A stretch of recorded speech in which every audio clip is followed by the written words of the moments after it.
Santosh creations. ఈ వారం అయితే మెగా చీఫ్ రోహిణి మినహా అందరూ నామినేషన్స్లోకి వచ్చారు. ఈ వారం ఎటువంటి డిస్కషన్స్ ఏముండవు. వీళ్ళ ఫ్యాన్స్ వీళ్ళకి ఓటు వేస్తారు, వీళ్ళ ఫ్యాన్స్ వీళ్ళకి ఓటు వేస్తారు అనే టెన్షనే ఉండదు.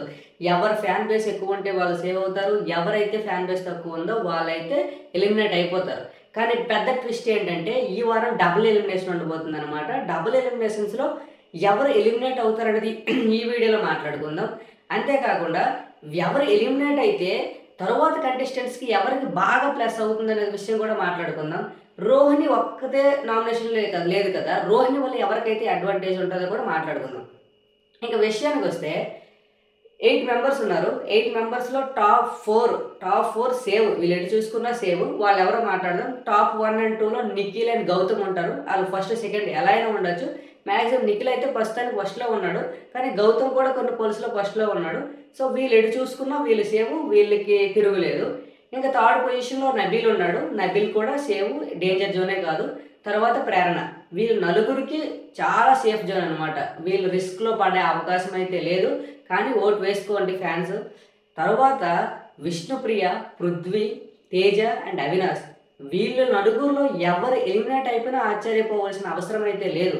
డబుల్ ఎలిమినేషన్ కాబట్టి వీళ్ళు నలుగురిలో ఇద్దరైతే పక్కా ఎలిమినేట్ అవుతారు. వీళ్ళిద్దరిలో అవినాష్ అయితే పక్కా ఎలిమినేట్ అవుతాడు. వీళ్ళ నలుగురితో చాలా లీస్ట్ ఓటింగ్ అయితే అవినాష్కి పడుతుంది. ఎక్కడ చూసినా అవినాష్ అనేది ఎలిమినేషన్ గ్యారంటీ. కానీ అవినాష్తో ఎవరు ఎలిమినేట్ అవుతారనేది ఇక్కడ ట్విస్ట్. మ్యాక్సిమం వీళ్ళు నలుగురిలో విష్ణుప్రియకి స్లైట్ ఎడ్జ్ ఉంది, తన సేవ్ అయిపోద్ది. విష్ణుప్రియ అయితే సేవ్ అయిపోద్ది. ఇంకా పృథ్వీ, తేజ అండ్ అవినాష్ అయితే నామినేషన్స్లో లీస్ట్ పొజిషన్లో ఉన్నారు. వీళ్ళు అవినాష్తో పాటు ఎవరు ఎలిమినేట్ అవ్వచ్చు అంటే పృథ్వీ బాగా ఎలిమినేట్ అవ్వచ్చు.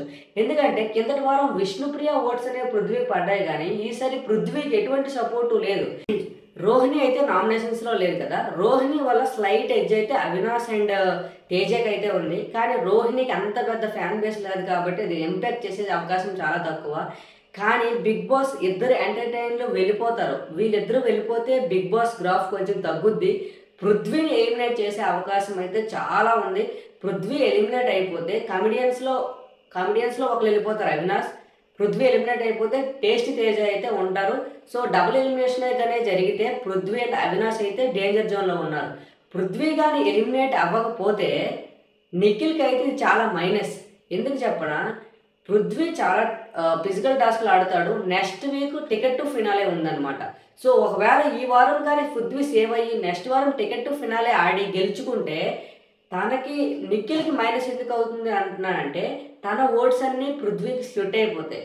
సో విన్నర్ అవ్వడానికి పృథ్వీ బయటికి వెళ్తేనే మంచిది. పృథ్వీ ఓట్స్ అన్నీ నిఖిల్కి కలిసి తిరుగు లేకుండా విన్ అవ్వడానికి ఛాన్స్ అయితే ఉంది. ఒకవేళ పృథ్వీ టికెట్ టు ఫినాలే కలిసి డైరెక్ట్గా టాప్ 5కి వచ్చేస్తే నిఖిల్కి చాలా మైనస్. సో పృథ్వీ ఈ వారం ఎలిమినేట్ అవ్వాలంటే ఓట్స్ అనేవి తక్కువ పడాలి. చూద్దాం ఏం జరుగుతుందో. మీ ఫేవరెట్ కంటెస్టెంట్స్ ఎవరో కామెంట్ చేయండి.